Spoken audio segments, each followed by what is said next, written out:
In the year 410, a Roman citizen woke up to something that had once seemed impossible. Foreign warriors were inside the walls of Rome, not a border fort, not a frontier town, Rome itself. For nearly 800 years, no foreign army had successfully sacked the city. Rome had survived Hannibal. It had survived civil wars, political assassinations, economic crises, plagues, and emperors who seemed determined to destroy themselves. Generations of Romans had been raised to believe that their city was eternal. Then Alaric and the Visigoths entered Rome, and suddenly, eternity looked much less certain. But here's the strange part. The sack of Rome was not the fall of the Roman Empire. The Western Empire would survive for another 66 years. And the eastern half of the Roman world would survive for almost another 1,000.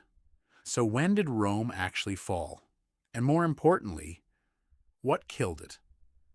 For centuries, historians have proposed explanations: barbarian invasion, political corruption, economic decline, disease, Christianity, military weakness, climate change, even lead poisoning. Some of these ideas explain part of the story. None of them explains everything, because Rome was not destroyed by one enemy or one catastrophic mistake. The Western Roman Empire weakened over generations as multiple crises began reinforcing one another. Economic pressure weakened the government. Political instability weakened the army. Civil wars weakened the borders. Disease reduced population and tax revenue, and migrating peoples entered an empire that was increasingly unable to control its own territory. Rome was not murdered in a single night. It slowly lost the ability to solve its own problems. So let's forget the myth of one dramatic collapse. Let's look at the mechanism. And the first myth we need to kill is the easiest one. The barbarians did not simply appear from nowhere, overwhelm the Roman legions, and destroy the empire. The reality was far more complicated. For centuries, Rome had recruited soldiers from outside Italy. By the late empire, men from Germanic and other frontier peoples served throughout the Roman military. Some became officers. Some became commanders. Some reached the highest levels of power. One of the most important Roman generals of the early 5th century was Stilicho. His father was a Vandal, yet Stilicho was not leading an anti-Roman invasion. He commanded Roman armies and defended the Western Empire. That tells us something important. The boundary between Roman and barbarian was becoming increasingly complicated. Many of the people who later fought Rome had previously served Rome. Some wanted land inside the empire. Others wanted military positions. Others wanted food, payment, legal recognition, or protection. The problem was not simply that outsiders became stronger. The problem was that the Roman state became less capable of managing the people it recruited, settled, taxed, and armed. And behind that military problem was another wound: money. For centuries, Roman expansion had delivered enormous rewards. New provinces brought taxes, conquests brought treasure. War created access to land, enslaved labor, and resources. But conquest was never Rome's only source of wealth. Agriculture, taxation, trade, mining, and commerce formed the foundation of the imperial economy. The problem was that maintaining a gigantic empire became extremely expensive. Hundreds of thousands of soldiers had to be paid. Borders had to be defended. Roads, cities, fortifications, and bureaucracies had to be maintained. And political crises repeatedly disrupted taxation and production. During the 3rd century, the monetary system came under enormous pressure. Roman emperors reduced the precious metal content of imperial coinage. The Antoninianus, one of the most important coins of the period, eventually contained only a tiny fraction of the silver that earlier versions had possessed. Prices rose. Confidence in the currency weakened. Regional trade became more difficult. And governments struggling to finance armies demanded increasingly heavy taxes. Rome had not simply run out of money. It was becoming more expensive to defend the empire at exactly the moment when political instability was making revenue harder to collect. That brings us to another problem: size. At its greatest extent, the Roman Empire stretched from northern Britain to the Sahara and from the Atlantic Ocean deep into the Middle East. That was an extraordinary achievement. It was also an extraordinary administrative challenge. Orders traveled by ship, road, horse, and messenger. A military crisis could develop hundreds or thousands of kilometers from the emperor. By the time information reached the imperial court and new instructions returned, conditions might already have changed. Roman rulers understood this problem. In the late 3rd century, Emperor Diocletian attempted one of the most ambitious reforms in Roman history. He did not simply cut the empire permanently into 2 countries. Instead, he created the Tetrarchy. 4 rulers would share responsibility for different regions of the empire. 2 senior emperors, 2 junior emperors. The goal was practical: put imperial authority closer to the frontiers, respond faster to invasions and rebellions, and create a more orderly system of succession. For a time, it worked. But after Diocletian retired, rival emperors again fought for control. Eventually, Eastern and Western imperial administrations became increasingly separate. And that mattered because the 2 halves of the empire did not possess equal resources. The East contained some of the richest cities and commercial regions in the Roman world. The West had fewer major urban centers, longer vulnerable frontiers, and a political system increasingly dependent on powerful military commanders. One empire was becoming more resilient. The other was becoming more fragile.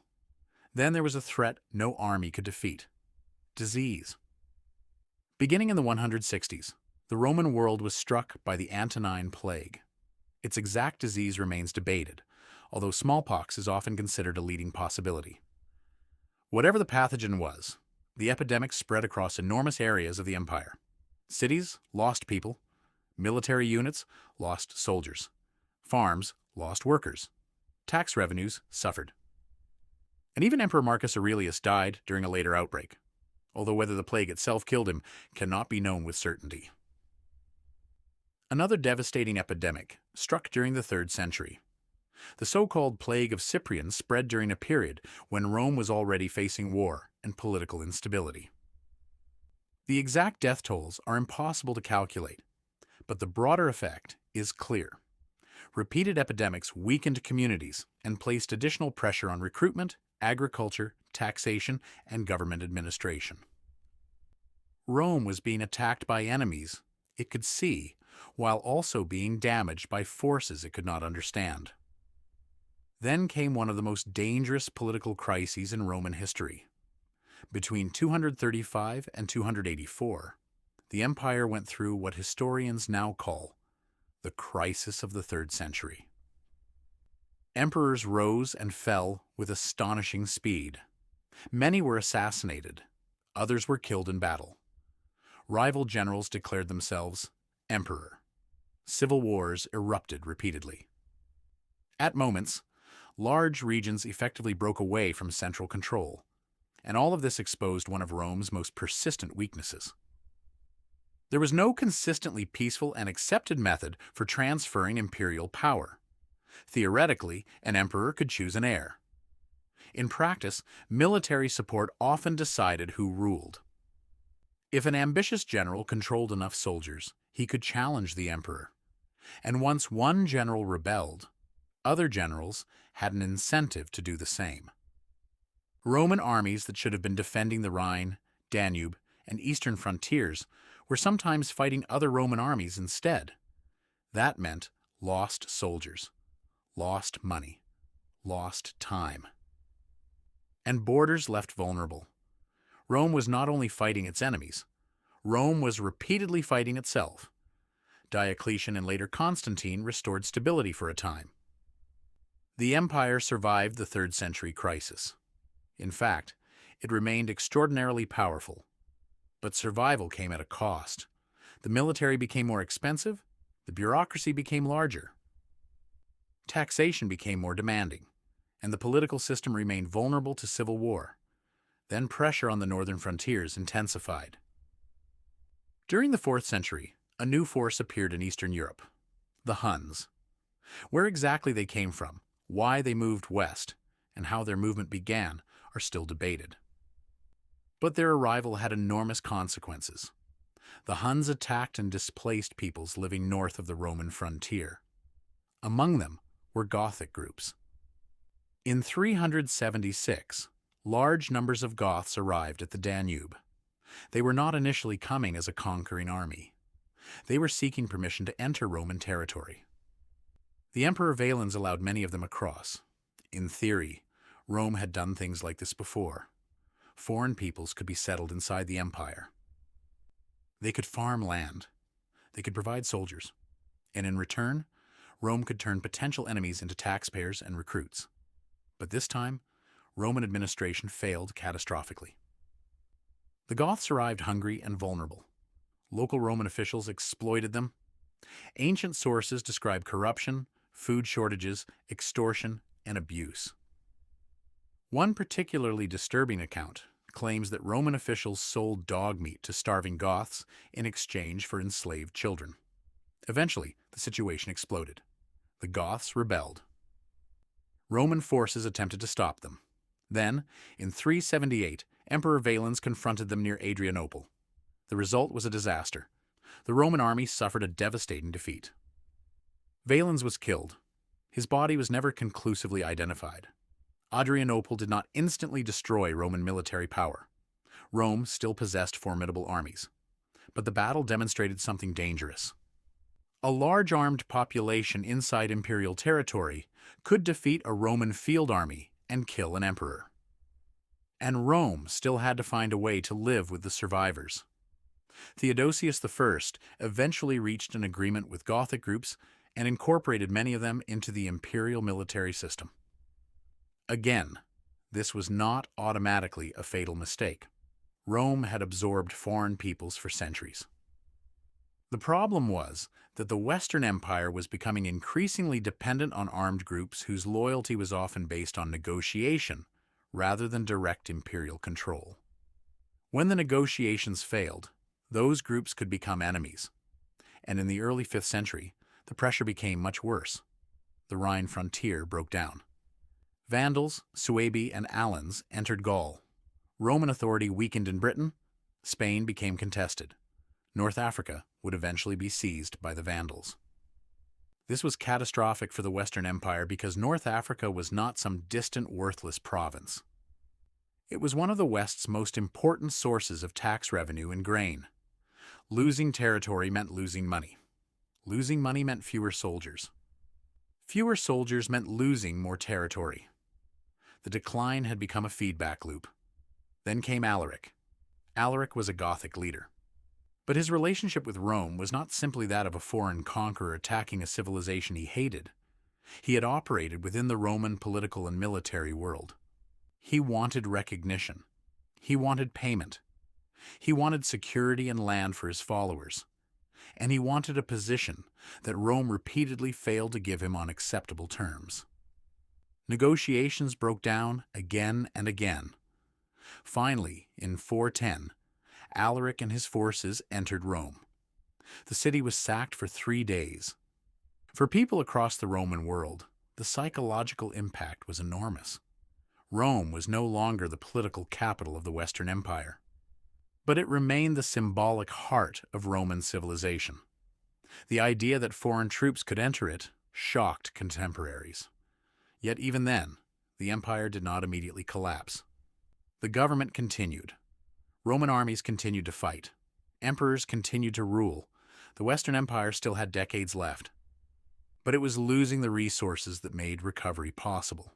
And then, one of the most damaging losses occurred: North Africa. In the 430s, the Vandals established themselves there. In 439, they captured Carthage. That gave them control of one of the richest regions of the Western Empire. The loss deprived the Western government of crucial tax income. It also gave the Vandals a powerful fleet. From North Africa, they could threaten Mediterranean shipping and attack Roman territory. In 455, they even sacked Rome. By now, The Western Empire was becoming a shadow of what it had once been. Emperors often controlled little beyond Italy and fragments of neighboring territory.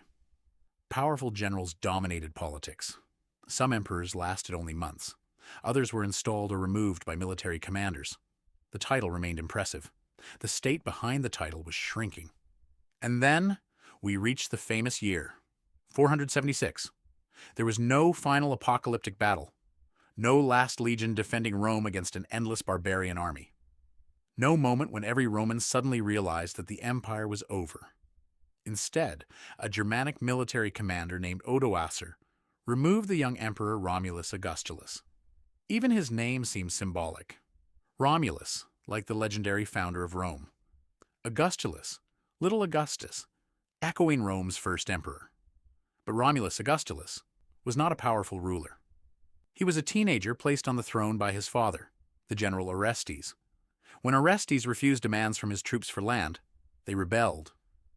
Odoacer became their leader. Orestes was killed. Romulus was deposed. And then something extraordinary happened. Odoacer did not replace him with another Western emperor. Instead, imperial insignia were sent to Constantinople. The Western imperial throne was simply left vacant. No great final battle. No heroic last stand. Just a political decision that there was no longer any need for a separate emperor in the West. But even 476 is not as clean an ending as textbooks sometimes make it sound. Roman institutions did not disappear overnight. Roman law continued. Roman senators remained influential. Cities continued functioning. People living in Italy did not wake up the next morning, believing they had entered a completely new civilization. Odoacer himself governed through many Roman institutions, and in Constantinople, an emperor still ruled a Roman empire. That empire did not call itself Byzantine. Its people called themselves Romans. So why do we say Rome fell in 476? Because by then, the Western Roman imperial government had lost the ability to restore control over most of its former territory. The emperor in the West had become politically unnecessary. The machinery of Western imperial rule had broken apart. And that is really the answer. The Western Roman Empire did not fall because barbarians suddenly became stronger than Rome. It fell because several long-term pressures interacted. Political instability caused civil wars. Civil wars weakened armies. Military weakness made territory harder to defend. Territorial losses reduced taxation. Lower revenues made armies harder to pay. Disease damaged population and production. Economic pressure increased the burden on those who remained. And groups entering Roman territory found themselves dealing with a government that was increasingly divided, underfunded, and inconsistent. The Goths, Vandals, Huns, and other groups absolutely mattered. They invaded. They fought Roman armies. They captured Roman territory. But they were not acting against the unified, stable empire of Augustus or Trajan. They were confronting a Western Roman state that had already spent generations weakening itself through internal conflict and repeated crisis. And there is one final piece of evidence that makes the story even more interesting. The Eastern Roman Empire faced many of the same problems. It faced invasion, civil war, disease, economic strain, political assassination, foreign armies. Yet it survived. Constantinople remained the capital of a Roman state for almost another 1,000 years. Why? The East had important advantages. It possessed richer and more densely urbanized provinces. Constantinople was extraordinarily defensible. Eastern governments generally had greater access to revenue. And although the Eastern Empire suffered enormous crises of its own, it repeatedly found ways to rebuild armies, restore taxation, negotiate with enemies, and preserve central authority. The Western Empire increasingly could not. That may be the most important lesson in the fall of Rome. External pressure matters. Enemies matter. Climate matters. Disease matters. Economics matter. But none of them acts alone. An empire survives crises when its institutions can absorb the damage and recover. The Western Roman Empire gradually lost that ability. Its enemies did not knock down a perfectly strong structure. They pushed against a structure already filled with cracks. And eventually, parts of it stopped holding together. Rome was not murdered by one barbarian army. It was not destroyed by one bad emperor. It was not killed by one plague, one religion, one economic crisis, or one battle. The fall of the Western Roman Empire was the result of hundreds of decisions, pressures, compromises, wars, and failures accumulating across generations. That is why there was no single day when Rome fell. 410 was not the end. 476 was not the end of Roman civilization. And in Constantinople, Roman history continued for centuries. Empires rarely disappear because of one fatal blow. They become vulnerable when they lose the ability to repair themselves. And by the 5th century, that was the problem Rome could no longer solve.